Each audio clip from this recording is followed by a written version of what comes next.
Baik, Bismillahirrahmanirrahim. Perkenalkan, nama saya Jadi Arsandi dengan NIM J1B022058.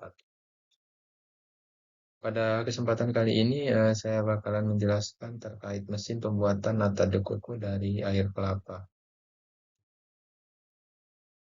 Baik, adapun latar belakang kenapa saya mengambil mesin nata de coco ini. Jadi, dikarenakan banyak masyarakat sekarang tuh meminati nata de coco, tetapi banyak yang belum tahu gimana cara pembuatan dari nata de coco ini.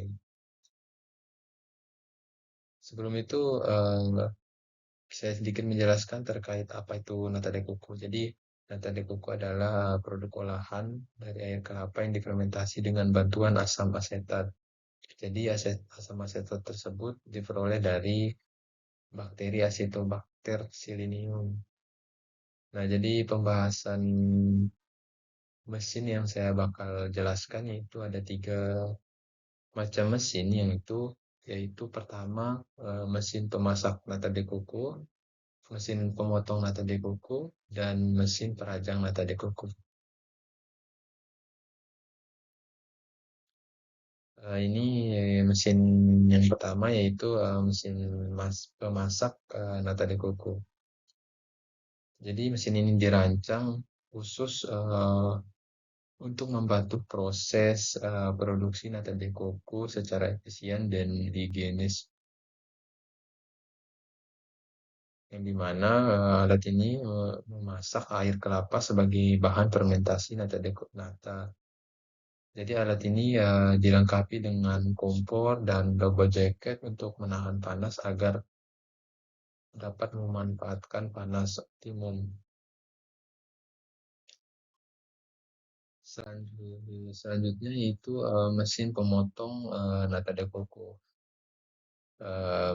Mesin pemotong nata de coco ini adalah alat untuk memotong lembaran nata de coco menjadi beberapa potongan tipis dengan ketebalan seperti 1 sampai 2 mm.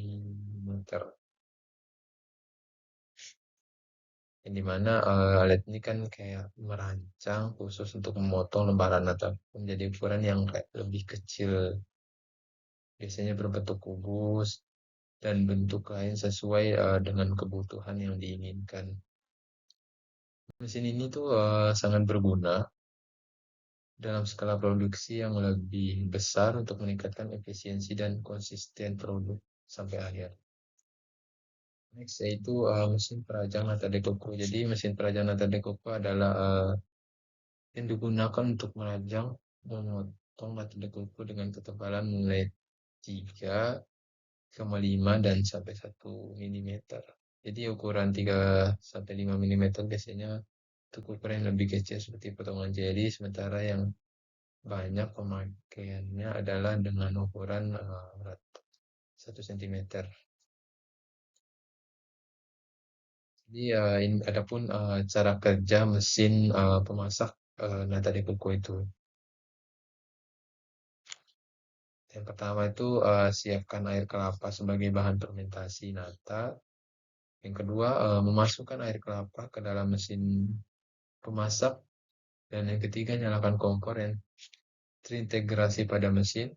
Kompor akan memanaskan air kelapa dengan bantuan double jacket untuk memanaskan air kelapa dengan bantuan double jacket untuk menahan panas. Memastikan pemanfaatan panas yang optimal. Yang keempat yaitu membiarkan air kelapa masak hingga mencapai suhu dan kondisi yang diinginkan untuk fermentasi nata. Setelah proses memasak selesai, air kelapa siap digunakan untuk fermentasi nata de coco. Selanjutnya itu setelah proses pemasakan, kita masuk ke proses pemotongan. Jadi yang pertama siapkan lembaran nata de coco yang akan dipotong. Hamparkan lembaran nata de coco di atas menjadi di atas meja mesin pemotong.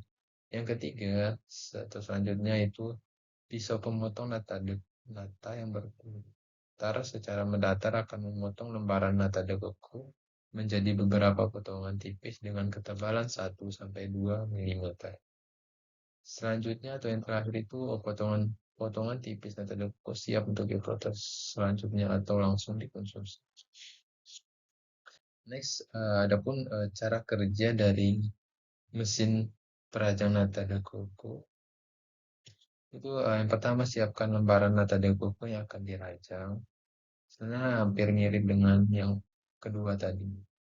Yang kedua, letakkan lembaran nata di atas mesin perajang. Yang ketiga, lembaran nata akan dirajang menjadi potong-potongan dengan ketebalan yang dapat diatur mulai dari 3 mm hingga 1 cm. Yang keempat yaitu melakukan proses perajangan menggunakan pisau silinder vertikal yang dimana metode kuku langsung terpotong sesuai dengan keinginan. Yang kelima yaitu atau yang terakhir, potongan atau kuku siap digunakan yang biasanya dalam ukuran kecil seperti potongan jeli atau ukuran standar yang biasa digunakan yaitu 1 cm. Dan untuk spesifikasi mesinnya ya ini ya mungkin bisa dilihat secara langsung untuk tegangan listrik yang dibutuhkan 220 volt. Ini spesifikasi dari mesin mesin perajang mata dekoder tersebut. Mungkin sekian dari saya. Untuk lebih kurangnya saya mohon maaf. Wabillahi taufiq walhidayah. Wassalamualaikum warahmatullahi wabarakatuh.